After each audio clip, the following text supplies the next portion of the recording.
আসসালামু আলাইকুম ওয়া রাহমাতুল্লাহি ওয়া বারাকাতুহু। আলহামদুলিল্লাহি রাব্বিল আলামিন ওয়াসসালাতু ওয়াসসালামু আলা সাইয়্যিদিল আম্বিয়াই ওয়াল মুরসালিন ওয়া আলা আলিহি ওয়া আসহাবিহি আজমাইন। সুপ্রিয় দর্শক শ্রোতা, সকলকে আন্তরিক প্রীতি ও শুভেচ্ছা জানিয়ে শুরু করছি আজকের অনুষ্ঠান। আলোকিত প্রতিদিন অনুষ্ঠানে আজ আমরা অতিথি হিসেবে আমন্ত্রণ জানিয়েছি বাংলাদেশ সচিবালয়ের কেন্দ্রীয় জামে মসজিদের সম্মানিত খতিবকে। আজ আমাদের সাথে আছেন মাওলানা মুফতি ওমর ফারুক কুতুবী। আসসালামু আলাইকুম ওয়া রাহমাতুল্লাহি ওয়া বারাকাতুহু। ওয়ালাইকুম আসসালাম ওয়া রাহমাতুল্লাহি ওয়া বারাকাতুহু। মোহতারাম, কেমন আছেন আপনি? আল্লাহ পাকের শুকরিয়া, আল্লাহ পাক অনেক ভালো রেখেছেন। আপনি কেমন আছেন? আলহামদুলিল্লাহ, ভালো আছি। আলহামদুলিল্লাহ। দর্শক, আজ আমরা আলোচনা করব মহিলাদের কসর নামাজের বিধিবিধান নিয়ে। চমৎকার একটি বিষয়। আমরা অনেকেই সফর করি, যে আমাদের জীবনের প্রয়োজনে নানান কাজে বের হতে হয়, আমাদের সফরের প্রয়োজন হয়।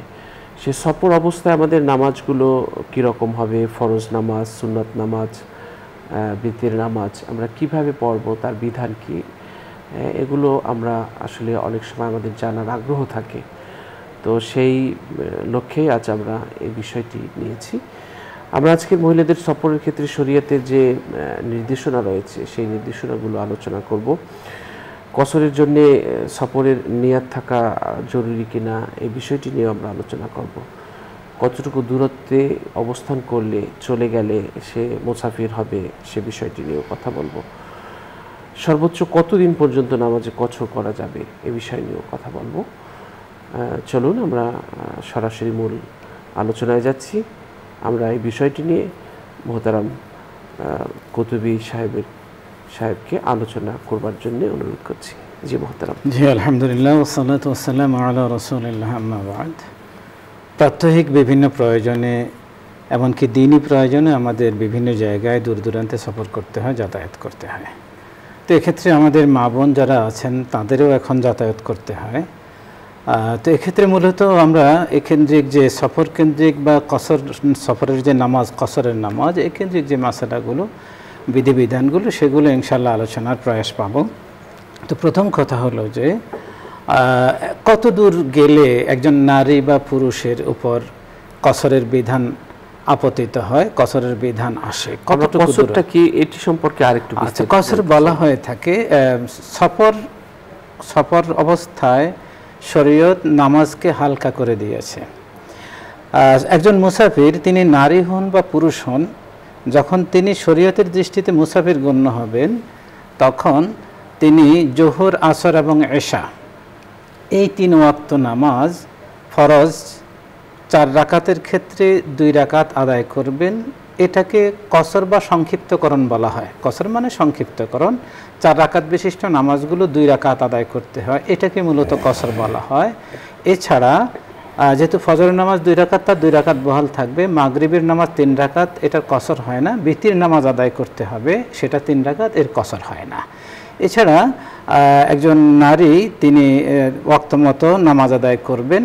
এবং সফর অবস্থায় যদি সুযোগ না থাকে, তাহলে কেউ যদি সুন্নত নফল আদায় না করেন, তাহলে শরীয়তে সেটা ছাড় আছে।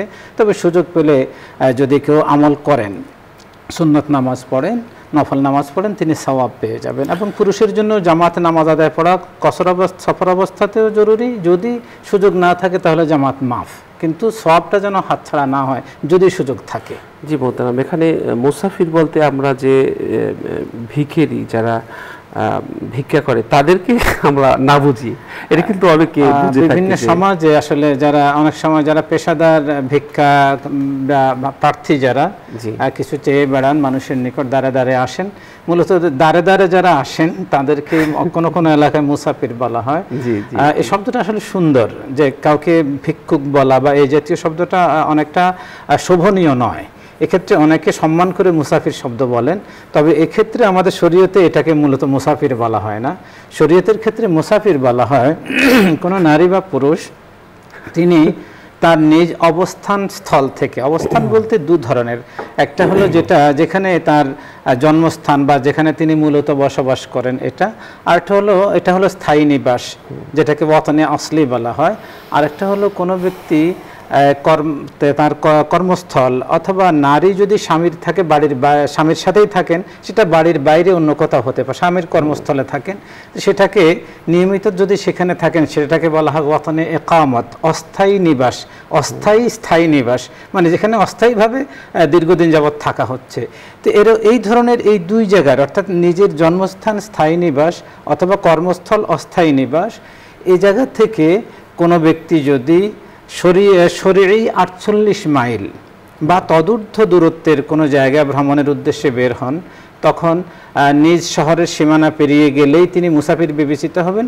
আর যদি গ্রাম থেকে রওনা দেন তাহলে তিনি নিজ গ্রামের সীমানা অতিক্রম করার পর থেকে মুসাফির বিবেচিত হবেন এবং নিজ গ্রামে ফিরে না আসা পর্যন্ত, নিজ গ্রামে বা নিজ কর্মস্থলে বা নিজ কর্মস্থল যে শহরে সে শহরের সীমানায় প্রবেশ না করার আগ পর্যন্ত তিনি মুসাফির বিবেচিত হবেন, যদি সেটা শরীয়ী 48 মাইল বা তদূর্ধ্ব দূরত্বের পথ হয়। শরীয়ী 48 মাইল শব্দটা আমরা একটু ক্লিয়ার করে দেই।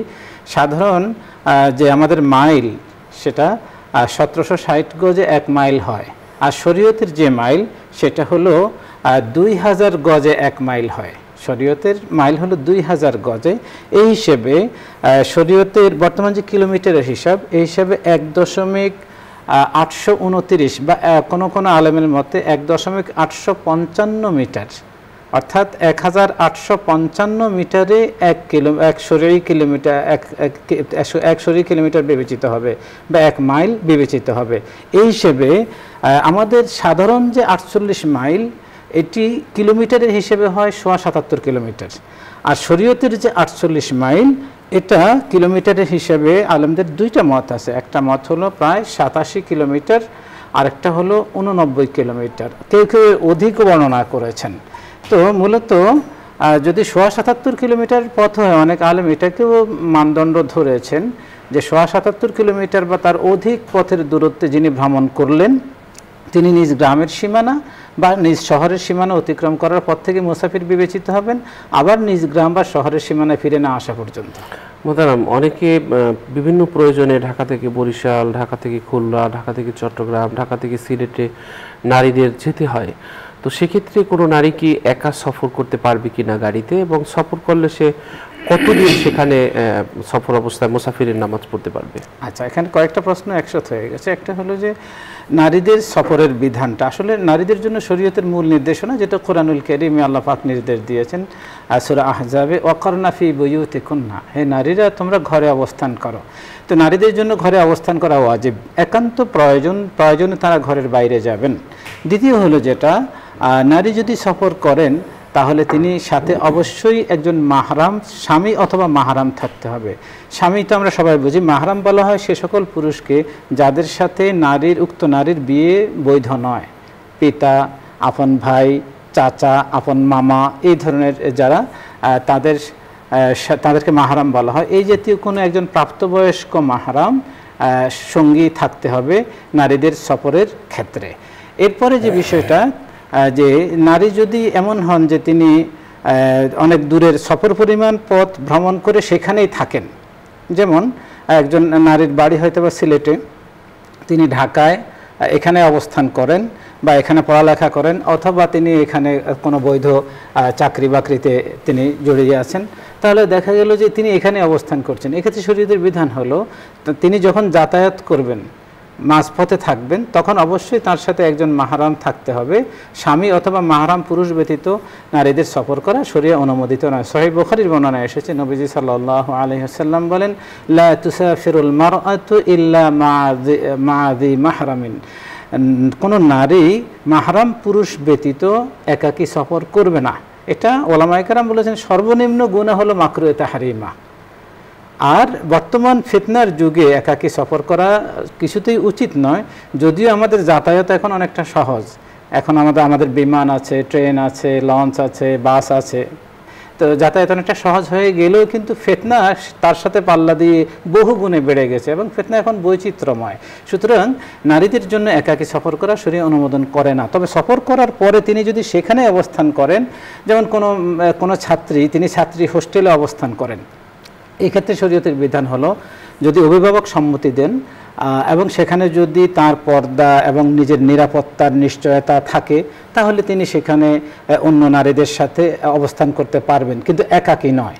একাকী অবস্থান করা গ্রহণযোগ্য নয়। যদি আরও মেয়েদের সাথে, প্রাপ্তবয়স্ক মেয়েদের সাথে বা আরও নারীদের সাথে তিনি সেখানে থাকবেন, নারী হোস্টেলে বা কর্মজীবী নারী হোস্টেলে বা ছাত্রী হোস্টেলে, যেখানে কোনো পুরুষ নেই, তত্ত্বাবধায়ক নারী, সব কিছু দেখভাল করে নারী, সেখানে তাদের জন্য থাকার অনুমতি আছে তার অভিভাবকের অনুমতি সাপেক্ষে, কিন্তু যাতায়াত পথে তাকে অবশ্যই মাহরাম সঙ্গী রাখতে হবে। হজ সফরে বিশেষ প্রয়োজনে এমন যদি হয় যে তার হজ করার মতো কেউই নেই তার সাথে এবং কখনোই তার কাউকে নিয়ে যেতে পারবে না, এরকম সম্ভাবনা নাই, এবং হায়াত তো সে মানে একেবারে বৃদ্ধ বা বৃদ্ধা হয়ে গেছে, এক্ষেত্রে সে তার জন্য ইসলাম কি বলে? শরীয়তের মৌলিক যে নির্দেশনা, হাজারো বছর যাবত যে মাসালাটা ওলামায়ে কেরাম আমল করে আসছেন, যে ফতোয়াটা, সেটা হলো কোনো নারীর যদি এই পরিমাণ সামর্থ্য হয় যে তিনি তার উপর হজ ফরজ, তাহলে তিনি যদি স্বামী অথবা মাহরাম সফর সঙ্গী না পান তাহলে তিনি হজ করা থেকে বিরত থাকবেন, অপেক্ষায় থাকবেন যতদিন না আল্লাহ পাক তাকে এই জাতীয় কোনো স্বামী বা মাহরাম সঙ্গী মিলিয়ে দেন বা তার খরচ বহন করার মতো অবস্থা আল্লাহ পাক তাকে দেন। আর যদি এমন হয়ে যায় যে না, তিনি এই জাতীয় কোনো সুযোগ পাচ্ছেন না, তার সফর, হজের সফরে কোনো মাহরাম সঙ্গী নেওয়ার মতো অবস্থা তার হচ্ছে না, তাহলে ওলামায়ে কেরাম বলেছেন তিনি শেষ পর্যন্ত অপেক্ষা করবেন। যখন দেখা গেল যে না হবে না, তিনি শারীরিক সামর্থ্য হারিয়ে ফেলছেন, তখন তিনি বদলি হজ করাবেন। এরপরেও নারীদের একাকী হজ উমরা সফরে যাওয়া শরিয়া অনুমোদন করে না। তো এখন অবশ্য আমাদের দেশ থেকে অনেক নারী যাচ্ছেন উমরার সফরে, উমরাটা তুলনামূলক সহজ। তো ওলামায়ে কেরাম এটাকেও বৈধ মনে করেন না। এতে শরীয়তের যে মৌলিক বিধানটা লঙ্ঘিত হয়, সেটা হলো যে সফরে তার মাহরাম সঙ্গী থাকা আবশ্যক। এই বিধানটা লঙ্ঘিত হওয়ার কারণে তিনি গুনাহগার হবেন। তবে কোনো নারী যদি এভাবে অন্য নারীদের সাথে কাফেলা করে তিনি ওমরা করে আসেন, তার ওমরা আদায় হবে, কিন্তু তিনি সফরে মাহরাম সঙ্গী না থাকার কারণে গুনাহগার হবেন। আর হজের সফরের ক্ষেত্রে আমাদের বোনেরা অনেক সময় প্রশ্ন করেন, তা হজের সফর আসলে বাস্তবতা, আমরা যারা হজ করেছি এবং আলহামদুলিল্লাহ আমরা হজ পরিচালনার সাথে কিছুটা সম্পৃক্ততা আমাদের ছিল, এই অভিজ্ঞতা থেকে আমরা বলি আসলে একজন নারী কিছুতেই, বর্তমান পরিস্থিতি হাজী সাহেবের সংখ্যা এত বেশি এবং এত এত এত ভিড় সেখানে হয় যে একজন নারী ইচ্ছা করলেও তিনি একাকী হজ সম্পন্ন করে আসতে পারেন না। বরং আমরা এমন দেখেছি সাথে স্বামী আছেন, ভাই আছেন, এরপরেও নারীদেরকে যে কি পরিমাণ ভোগান্তি পোহাতে হয়, কি পরিমাণ জটিলতা তৈরি হয় তাদেরকে নিয়ে।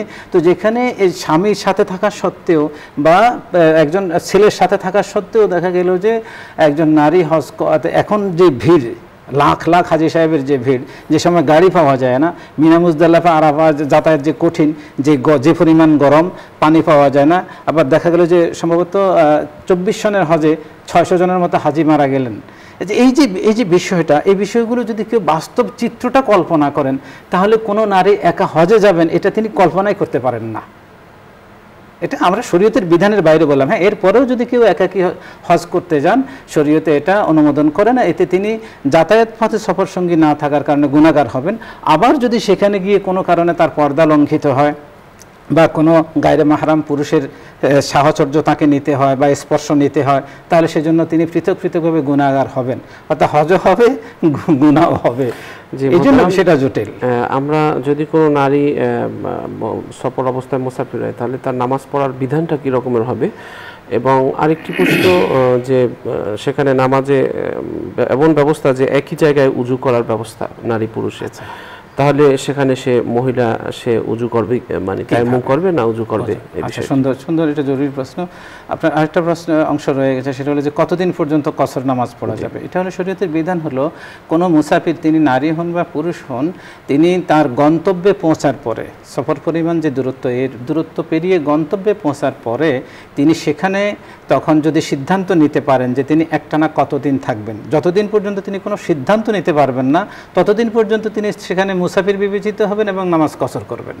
আর যেদিন তিনি সিদ্ধান্ত নেবেন যে আমি একটানা 15 দিন বা তার বেশি সর্বনিম্ন 15 দিন বা তার বেশি অবস্থান করব, তাহলে যখন থেকে সিদ্ধান্ত নেবেন তখন থেকে তিনি আর মুসাফির বিবেচিত হবেন না, তিনি মুকিম বিবেচিত হবেন, নামাজ পূর্ণ আদায় করবেন এবং শরীয়তের অন্যান্য বিধান তার উপর আসবে। আর যদি তিনি সিদ্ধান্ত নেন যে না আমি সর্বোচ্চ 14 দিন বা তার চেয়ে কম অবস্থান করব এখানে, তাহলে তিনি 14 দিন পর্যন্ত মুসাফির বিবেচিত হবেন, নামাজ কসর করবেন। অন্যান্য বিধানে তার যে ছাড়গুলো আছে মুসাফিরের জন্য, যেমন সফর অবস্থা রোজা না রাখার অনুমতি আছে, পুরুষের জন্য নামাজের জামাত তখন ছেড়ে দেওয়ার অনুমতি আছে, এই বিষয়গুলো থেকে তিনি ছাড় পাবেন। কিন্তু যদি এমন হয় যে তিনি একটানা 15 দিন বা তার বেশি থাকবেন সিদ্ধান্ত নেন, তাহলে তিনি প্রথম দিন থেকেই, সে সিদ্ধান্ত নেওয়ার দিন থেকে তিনি আর মুসাফির বিবেচিত হবেন না সেখানে, তবে যাতায়াত পথে মুসাফির বিবেচিত হবেন। আর যদি কোনো ব্যক্তির এমন অবস্থা হয় যে তিনি 3 দিন 5 দিন থাকবেন সিদ্ধান্ত নিলেন, কিন্তু এরপরে দেখা গেল যে না তিনি 1 মাসও রয়ে গেলেন, এখনও তিনি একটানা 15 দিন থাকার সিদ্ধান্ত নিতে পারছেন না, তাহলে তিনি যতদিন থাকবেন ততদিনই মুসাফির থাকবেন সিদ্ধান্ত না নেওয়া পর্যন্ত। আর আপনি এখন যে প্রশ্নটা করেছেন, অনেক সময় আমাদের বোনেরা বিশেষ করে গাড়িতে দেখা যায় যে পুরুষরা গাড়ি থামলো, নামাজের বিরতি দেওয়া হলো, অবশ্যই নামাজের বিরতি দিতে হবে। আমরা তো নামাজ কাজা করতে পারবো না, শরীয়তে নামাজ ছাড় আছে কিন্তু কাজা করার কোনো সুযোগ নেই। যেমন ছাড় আছে বলতে নারীদের জন্য নামাজ মাফ আছে, কিন্তু নারীদের জন্যও নামাজ কাজা করার কোনো অপশন শরীয়ত দেয়নি। তো দেখা যায় অনেক সময় বিরতি দিল, পুরুষরা আমাদের ভাইয়েরা নেমে মসজিদে চলে গেলেন, আমাদের বোনেরা কিন্তু গাড়িতে বসে থাকলেন, অথবা তারা যে সেখানে যে হোটেল আছে সেখানে গিয়ে ফ্রেশ হয়ে এসে আবার গাড়িতে বসে থাকলেন, নামাজটা পড়লেন না। আমাদের বোনদেরও এই ব্যাপারে উদাসীনতা দেখা যায়, আর ভাইদেরও আন্তরিকতা সেভাবে দেখা যায় না। শরীয়তের বিধান হলো আমাদের মা বোনদের বছরের নির্দিষ্ট পিরিয়ডের দিনগুলোতে নামাজ মাফ, কিন্তু যখন তিনি পবিত্র তখন নামাজ মাফও নেই, নামাজ কাজা করার সুযোগ নেই, অবশ্যই নামাজটাকে আদায় করতে হবে, নামাজ আদায় করতে হবে। এখন প্রায় কী করবেন, তিনি এক সাইডে গিয়ে উজু করে নেবেন, মসজিদের এক সাইডে উজু করে নেবেন। দেখা গেল যে শরীয়ত বলে যে 1 বর্গ কিলোমিটার, দেখা গেল যে যেখানে গাড়ি এর যদি ডানে বামে সামনে পেছনে অন্তত 1 বর্গ শরীরেই কিলোমিটার, অর্থাৎ প্রায় 2 কিলোমিটারের মতো জায়গায় জুড়ে যদি পানির অস্তিত্ব থাকার সম্ভাবনা আছে, তাহলে পুরুষ নারী কারোর জন্য কিন্তু তায়াম্মুম বৈধ হবে না, বরং উজু করে নামাজ পড়তে হবে। তো এক্ষেত্রে করণীয় যেটা, সে আমাদের বোনের অনেক সময় লজ্জার কারণে যে চেহারার কাপড় খুলতে হবে, হাতা গুটাতে হবে, এটা তো এমনিতে শরীয়তে নাজায়েজ, তো তারা এই লজ্জার কারণে বা ওই নাজায়েজ বিষয়টাকে প্রাধান্য দিয়ে উজু করা থেকে বিরত থাকে, নামাজ পড়েন না। না, শরীয়তের বিধান হলো নামাজ সবচেয়ে বড় ফরজ, এখানে পর্দার চেয়েও বড় ফরজ নামাজ। সুতরাং আপনাকে উজুখানার এক সাইডে গিয়ে, পুরুষদেরকে বললে তারা জায়গা ছেড়ে দেবে, অবশ্যই ছেড়ে দেবে, এরপর আপনি এক সাইডে গিয়ে উজু করবেন, যতটুকু সম্ভব হয় উজু করে আপনি মৌলিকভাবে উজু করতে তো বেশি সময় লাগে না, 2 মিনিটে যথেষ্ট, 1 মিনিটও হয়ে যায় অনেক সময়। তো উজুটা করে আপনি যেভাবে সম্ভব নামাজ আদায় করবেন। আমাদের অনেক মা বোন মসজিদে ঢুকতে রাজি নন, এটা তাদের নিতান্তই না জানার ফসল। মহিলাদের, আমাদের নারী যারা আছেন, আমাদের বোনদেরও পুরুষদের মতোই মসজিদে প্রবেশের অধিকার আছে। শরিয়া নারীদেরকে মসজিদে আসতে উৎসাহিত করে না, কিন্তু অবশ্যই আল্লাহর ঘরে তাদের অধিকার আছে। কেন আপনার এখন প্রয়োজন, এরপর আপনি কেন ঢুকবেন না মসজিদে? আপনি মসজিদের বারান্দায় হোক বা এক পাশে গিয়ে আপনি নামাজ আদায় করবেন, এতে যদি পর্দার কিছু খেলাফ হয়ও তাতে শরিয়া কোনো গুনাহ বিবেচিত হবে না। আর আমরা একটা অনুরোধ করব, সেটা হলো কর্তৃপক্ষ যারাই আছেন, বিশেষ করে আমাদের যে হাইওয়ে যে রোডগুলো, এই জাতীয় মহাসড়কগুলোর পাশে মসজিদগুলোতে অবশ্যই আমাদের মা বোনদের জন্য নামাজের ব্যবস্থা রাখা উচিত, পর্যাপ্ত ওযু ইস্তিনজার ব্যবস্থা রাখা উচিত, এটা একটা জরুরি বিধান। আচ্ছা মোহতারাম, যদি নামাজ পড়তে গিয়ে ভুলে সে সব নামাজ পড়ে ফেলে সফর অবস্থায়, তাহলে তার বিধানটা কি হবে? এবং যে নামাজ কাজা হয়ে গেছে সেই সফর অবস্থায় সেই কাজা নামাজ পড়তে পারবে? দুইটা বিষয়। একটা হলো যে সফর অবস্থায় নামাজ কসর করা ওয়াজিব, কিছু মাযহাবে সুন্নাত বলা হয়েছে, সেই মাযহাব অনুযায়ী যদি কেউ ছেড়ে দেন তাহলে সুন্নতে মুআক্কাদা লঙ্ঘিত হবে, তিনি গুনাহগার হবেন। আর আমাজান আয়েশা রাদিয়াল্লাহু থেকে বুখারীর বর্ণনা যে নামাজ তো ছিল 2 রাকাত করে, পরবর্তীতে আল্লাহ পাক মুকিমের জন্য নামাজ বাড়িয়ে দিলেন, মুকিমের জন্য নামাজ 4 রাকাত করে দিলেন, আর মুসাফিরের জন্য 2 রাকাত বহাল রাখলেন। অর্থাৎ নামাজ সফর অবস্থায় নামাজ কসর করা ওয়াজিব, এটাই বিশুদ্ধ মত। সেই হিসেবে কেউ যদি ভুলে 4 রাকাত পড়ে ফেলেছেন, এখনও সালাম ফিরাননি, তাহলে যেহেতু তার একটা ওয়াজিব লঙ্ঘিত হয়েছে, তাহলে সালাম ফিরানোর আগে তিনি সাহু সেজদা দিলে নামাজ শুদ্ধ হয়ে যাবে। আর যদি তিনি সালাম ফিরিয়ে ফেলেছেন, তো শরীয়তের বিধান হলো কোনো নামাজে যদি ওয়াজিব ছুটে যায়, নামাজ কসর করা ওয়াজিব মুসাফিরের জন্য। কোনো নামাজের যদি ওয়াজিব ছুটে যায় তাহলে ওই নামাজ পুনরায় আদায় করা ওয়াজিব, কিন্তু সফর অবস্থায় এটা সাধারণত কঠিন হয়ে যায় এই নামাজ পুনরায় আদায় করা। তো এই ক্ষেত্রে ওলামায়ে কেরাম বলেন যদি কেউ ভুলে পড়েও ফেলে তাহলে তাওবা ইস্তেগফার করবে যে আমি ভুল করে ফেলেছি, ইনশাআল্লাহ আল্লাহ মাফ করে দেবেন। আরটা হলো যে যদি নামাজ কাজা হয়ে যায় কোনো কারণবশত, যদি কারো নামাজ কাজা হয়ে গেল, আমরা একটু আগে বলেছি মা বোনদের জন্য নামাজ মাফ আছে কিন্তু কাজা করার কোনো অনুমতি নেই, মাফের দিনগুলোতে মাফ। তো এই জন্য নামাজ যদি একান্ত কাজা হয়েই যায় তাহলে দুটো বিষয় তাকে লক্ষ্য রাখতে হবে। একটা হলো তাকে নামাজের ধারাবাহিকতা রক্ষা করতে হবে। যেমন জোহরের নামাজ আসরের নামাজ কাজা হয়েছে, তাহলে তাকে আগে কাজা আদায় করার ক্ষেত্রে আগে জোহর আদায় করতে হবে, এরপরে তাকে আসর আদায় করতে হবে, এই ধারাবাহিকতা রক্ষা করতে হবে। আরেকটা বিষয় হলো যে সফর অবস্থায় নামাজ তো কসর ছিল, 4 রাকাতের জায়গায় যেগুলোতে 2 রাকাত, সেটা তিনি যখন নিজ কর্মস্থলে বা নিজ বাসায় পৌঁছলেন তখন কি তিনি পূর্ণ পড়বেন না নামাজ তখনও কসর আদায় করবেন? এক্ষেত্রে ওলামায়ে কেরামের দুটি মতই আছে। একদল ওলামায়ে কেরাম বলেছেন যে এখন যেহেতু তিনি মুসাফির নন, এখন তিনি নামাজ পূর্ণ আদায় করবেন। কিন্তু আমাদের দেশের যে হানাফি মাযহাব, যেহেতু আমাদের দেশের অধিকাংশ নাগরিক আমল করেন, অনুসরণ করেন, তাদের মাসালা হলো সফর অবস্থায় নামাজ ফরজই হয় কসর হিসেবে। সফর অবস্থায় নামাজ ফরজই হয় 2 রাকাত, যেগুলো জোহর আসর এশা। তো সেটা যেহেতু ফরজই হয়েছে 2 রাকাত, সেটার কাজাও আদায় করতে হবে 2 রাকাত, এর অতিরিক্ত নয়। জি, কোনো নারী যদি চাকরির প্রয়োজনে, জীবন জীবিকার প্রয়োজনে বিদেশে থাকে, অবস্থান করতে হয় তাকে, তাহলে তার নামাজের বিধান কি, এবং শ্বশুর বাড়িতে থাকলে নামাজের বিধান কি? 3টি প্রশ্ন। আর হলো যে যখন অফিসে যায়, গাড়িতে চলাচল করতে হয় প্রতিদিনই, তার নামাজের বিধান কি? 3টা প্রশ্ন। একটা হলো নারীদের বিদেশ গমন, কথা হলো তিনি সফর পরিমাণ দূরত্ব অতিক্রম করলে, সেটা বাংলাদেশের ভিতরে হোক আর বাইরে হোক, যাতায়াত পথে অবশ্যই তার মাহরাম সফর সঙ্গী থাকতে হবে। এরপরে হলো তিনি যদি সেটা বিদেশে তিনি কর্মরত থাকেন বা দেশেও যদি এমন দূরত্বের কোথাও তিনি কর্মরত থাকেন, সেক্ষেত্রে তার যে চাকরিটা তিনি করবেন সে চাকরিটা প্রথমে হালাল কিনা সেটা দেখতে হবে। যদি তার চাকরিটা হালাল হয় তাহলে সেখানে তিনি যদি একটানা 15 দিন বা তার বেশি অবস্থানের সিদ্ধান্ত নিতে পারেন, তাহলে তিনি প্রথম দিন থেকে মুকিম হয়ে যাবেন, নামাজ পূর্ণ করবেন, অন্যান্য শরীয়তের বিধানও তার উপর আসবে। আর যদি যে না একটানা তিনি 14 দিন বা তার কম থাকবেন, তাহলে তিনি মুসাফির হিসেবে তার বিধান আসবে, নামাজও কসর করবেন। এরপরে আপনার আরেকটা প্রশ্ন ছিল যদি শ্বশুর বাড়িতে নামাজের বিধান এবং গাড়িতে প্রতিদিনই শ্বশুর বাড়ির মাসালাটা হলো আসলে বিয়ের পরে একজন নারীর ঠিকানা বদলে যায়। একজন নারী তখন তার অবস্থানের ক্ষেত্রে শরীয়তের বিধান হলো স্বামীর সিদ্ধান্তই চূড়ান্ত। তো এই ক্ষেত্রে এবং শরীয়তের নির্দেশনা হলো একজন বিবাহিতা নারী তার স্বামীর সাথেই থাকবেন।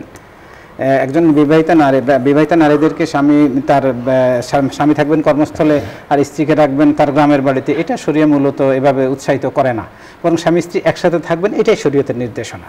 তো এক্ষেত্রে যখন তিনি এমন হয়, 2টা বিষয়, একটা হলো যে নারী বিয়ের পরে তার বাপের বাড়ি থেকে হয় স্বামীর কর্মস্থলে চলে গেলেন অথবা শ্বশুর বাড়িতে চলে গেলেন, যেখানেই যাবেন সেখানে তিনি তার স্বামীর এক্ষেত্রে মাসালার ক্ষেত্রে তিনি তার স্বামীর মাসালার অনুগামী হবেন। অর্থাৎ স্বামী যেহেতু সেই কর্মস্থলে স্থায়ী অথবা শ্বশুর, তাহলে তিনি সেখানে নামাজ পূর্ণ আদায় করবেন। আর যদি শ্বশুর বাড়িতে থাকেন তাহলে শ্বশুর বাড়ি এখন থেকে তার মূল ঠিকানা হবে। তিনি যদি বাপের বাড়িতে বেড়াতে আসেন তাহলে সেক্ষেত্রে বাপের বাড়ি আর তার মূল ঠিকানা হবে না। বাপের বাড়িতে তিনি যদি 14 দিন বা তার কম থাকার নিয়ত করেন তাহলে মুসাফির হিসেবে নামাজ কসর করবেন, আর 15 দিন বা তার বেশি থাকার নিয়ত করলে তিনি নামাজ পূর্ণ আদায় করবেন। হ্যাঁ, কোনো নারী যদি এমন হয় যে বিয়ে হয়েছে কিন্তু এখনও তিনি বাপের বাড়িতেই অবস্থান করেন, তাহলে তার মাসালা বদলাবে না, তিনি এখনও বাপের বাড়িতেই মুকিম স্থায়ী বিবেচিত হবেন, নামাজ পূর্ণ আদায় করবেন। শ্বশুর বাড়িতে মাঝে মাঝে বেড়াতে যান তাহলে শ্বশুর বাড়িতে তিনি নামাজ কসর করবেন। স্বামীর কর্মস্থলে মাঝে মাঝে বেড়াতে যান তাহলে তিনি সেখানে নামাজ কসর করবেন। আর গাড়িতে নিত্য যাতায়াত পথে সেটা পুরুষ নারী সবার জন্য বিধান সমান। গাড়িতে আমরা অনেকেই এখন দেখা যায় একটা প্রবণতা, যে প্রবণতাটা কিছুতে গ্রহণ করার মতো নয়, সেটা হলো অনেকে গাড়িতে উঠেই দেখা গেল যে নামাজটা গাড়িতে বসে নামাজ পড়ে ফেললেন না, এটা শরীয়ত অনুমোদন করে না। যেখানে দূর পাল্লার যে যাত্রা সেখানে শরীয়তের বিধান হলো তিনি পানির সন্ধান করবেন, তায়াম্মুম বৈধ হবে না। এরপর আবার হলো যে তিনি ওয়াক্তের শেষ পর্যন্ত অপেক্ষা করবেন, ওযু আছে ওয়াক্তের শেষ পর্যন্ত দেখবেন যে তিনি কোথাও নেমে নামাজ পড়ার সুযোগ পান কিনা, কিংবা তিনি তার বাসায় পৌঁছে নামাজ আদায় করার মতো ওয়াক্ত পাবেন কিনা। যদি এমন সম্ভাবনা থাকে তাহলে কিছুতেই গাড়িতে বসে নামাজ আদায় করার অনুমতি নেই ওয়াক্তের শুরুতে বা মাঝখানে, তাকে শেষ পর্যন্ত অপেক্ষা করতে হবে। যদি এমন হয় যে গাড়ি তার বাসায় পৌঁছতে ওয়াক্ত চলে যাবে, মাঝখানে কোথাও নেমে নামাজ আদায় করার মতো অবস্থাও হচ্ছে না, তাহলে তিনি শেষের দিকে, ওয়াক্তের শেষের দিকে এসে গাড়িতে বসে নামাজ আদায় করবেন। এক্ষেত্রে যদি কেবলা ঠিক থাকে তাহলে এই নামাজ পুনরায় আদায় করার প্রয়োজন থাকবে না। আর যদি কেবলাও ঠিক রাখা না যায়, ওয়াক্তও চলে যাচ্ছে, এই অবস্থায় তিনি কি করবেন? এই অবস্থায় তিনি যেভাবে পারেন সেভাবে নামাজটা আদায় করে নেবেন। তবে তিনি গাড়ি থেকে অবতরণের পরে ওই নামাজ তাকে পুনরায় আদায় করতে হবে। আসর এবং মাগরিব একসাথে সফর অবস্থায় পড়া যায় কিনা? নামাজ সফর অবস্থায় নামাজ কসর করার বিধানটা ওলামায়ে কেরামের মাঝে মতভেদপূর্ণ বিষয়। এক্ষেত্রে হাদিস শরীফে এসেছে যে নবীজি সাল্লাল্লাহু আলাইহি সাল্লাম যখন সফরের ব্যস্ততা থাকতো তখন তিনি মাগরিব এশা একসাথে আদায় করতেন। এই জাতীয় যে বর্ণনাটা হাদিস শরীফে এসেছে বর্ণনাটা সহিহ, কিন্তু ওলামায়ে কেরাম বিশেষ করে সাহাবী আব্দুল্লাহ ইবনে মাসউদ রাদিয়াল্লাহু আনহুর বর্ণনা এসেছে যে নবীজি সাল্লাল্লাহু আলাইহি সাল্লাম কখনোই এভাবে নামাজ সফরে নামাজকে জমা করেননি, একত্রিত করেননি। নামাজ জমা করার বিধান শরীয়তে শুধু দুই জায়গায়, একটা হলো হজের সফরে ইয়ামে আরাফা, আরাফার দিন জোহর এবং আসর ইমামের সাথে আদায় করবে একসাথে, আবার মুজদালিফায় গিয়ে মাগরিব বিলম্বিত করে এশার ওয়াক্তে মাগরিব এবং এশা একসাথে আদায় করবেন। এই দুইটা ছাড়া তার দৃষ্টিতে নামাজ সফরে, সাধারণ সফরে নামাজ একত্রিত করাটা তার দৃষ্টিতে নবীজি সাল্লাল্লাহু আলাইহি ওয়াসাল্লাম কখনো করেননি। এই জন্য এই হাদিসের ব্যাখ্যায় ওলামায়ে কেরাম বলেছেন যে বিষয়টা হলো এরকম যে এক ওয়াক্ত নামাজ একেবারে বিলম্বিত করে শেষের দিকে পড়েছেন, আরেক ওয়াক্ত নামাজ একেবারে আউয়াল ওয়াক্তে পড়ে নিয়েছেন। বাহ্যিকভাবে মনে হয়েছে দুই ওয়াক্তের নামাজ বোধহয় একত্রে আদায় করেছেন। তো এই মতের পক্ষে আমাদের দেশে জনগণ যেটা বেশি অনুসরণ করে হানাফি মাযহাব, এই মতের পক্ষে যে না, সফরেও দুই ওয়াক্তের নামাজকে একত্রিত করা বৈধ নয়। তবে নবীজি সাল্লাল্লাহু আলাইহি ওয়াসাল্লাম ওই যে এক ওয়াক্তের নামাজকে অধিক বিলম্বিত করে আরেক ওয়াক্তের নামাজকে একেবারে শুরুতে আদায় করেছেন, যেটা বাহ্যিক দৃষ্টিতে দেখতে মনে হয় একত্রিত করা, বাস্তবে একত্রিত ছিল না। তারা এই মাযহাবের পক্ষে। তবে কিছু সংখ্যক আলেম সফরের ব্যস্ততা বিশেষ করে মালিকি মাযহাব এটাকে অনুমোদন করে। জি, অনেক অনেক ধন্যবাদ। দর্শক, আমরা অনুষ্ঠানের শেষ প্রান্তে চলে এসেছি। এ পর্যায়ে রয়েছে একটি মোনাজাত, আপনারাও চাইলে আমাদের সাথে মোনাজাতে শরীক হতে পারবেন। اللهم صل على سيدنا ونبينا وشفينا وحبيبنا ومولانا محمد صلى الله عليه وعلى آله وأصحابه وبارك وسلم. اللهم آمين. ربنا ظلمنا أنفسنا وإن لم تغفر لنا وترحمنا لنكونن من الخاسرين. الحمد لله رب العالمين الرحمن الرحيم مالك يوم الدين إياك نعبد وإياك نستعين اهدنا الصراط المستقيم صراط الذين أنعمت عليهم غير المغضوب عليهم ولا الضالين. রব্বুল আলামিন, সমস্ত প্রশংসা আপনার জন্য। আপনি হাকিম, মহাজ্ঞানী, সাহায্যকারী, অভিযোগ অনুমোদনকারী, আপনি সব কিছুর মালিক। আপনার প্রশংসা করছি। রব্বুল আলামিন, মহাবিচার দিবসের মালিক আপনি। তাই আপনার কাছে বলছি, বিচার দিবসে কোনো কিছু দিয়ে আমাদেরকে আপনি আটকে দিয়েন না। আপনি যদি আটকে দেন আমরা তো আর মুক্তি পাব না। রব্বুল আলামিন, অনেক মানুষকে আপনি বিনা হিসেবে জান্নাতের বাসিন্দা বানায় দিবেন। আল্লাহ, ওই তালিকায় আপনি আমাদের নামটাও টুকে নেন। ভুল করেছি, অন্যায় করেছি, বুঝতে পারি নাই, তাই বলে দূরে ঠেলে দিলে কার কাছে যাব? আল্লাহ, আপনার যেই বান্দারা সফল কাম হয়েছে, যেই পথে চলে ওই পথে আমাদেরকে পরিচালিত করুন। যে পথে গিয়ে মানুষ পথভ্রষ্ট হয়েছে, অভিশপ্ত হয়েছে, ওই পথ আমাদের জন্য রব্বুল আলামিন ওই পথে আমাদের পরিচালিত করিয়েন না।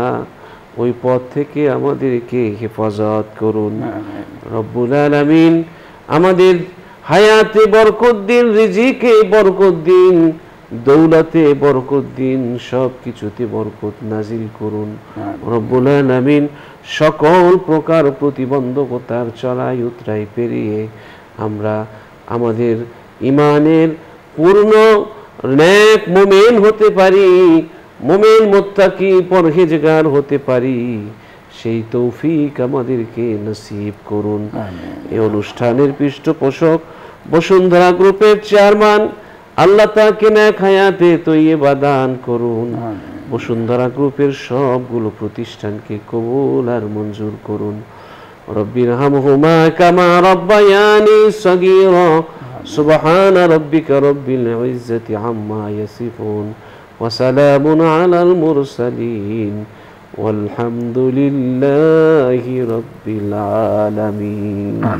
আমিন। দর্শক, আমরা আজ এখানে শেষ করছি। দেখা হবে আগামীকাল ঠিক এই সময়। আল্লাহ হাফেজ। আসসালামু আলাইকুম ওয়া রাহমাতুল্লাহি ওয়া বারাকাতুহু।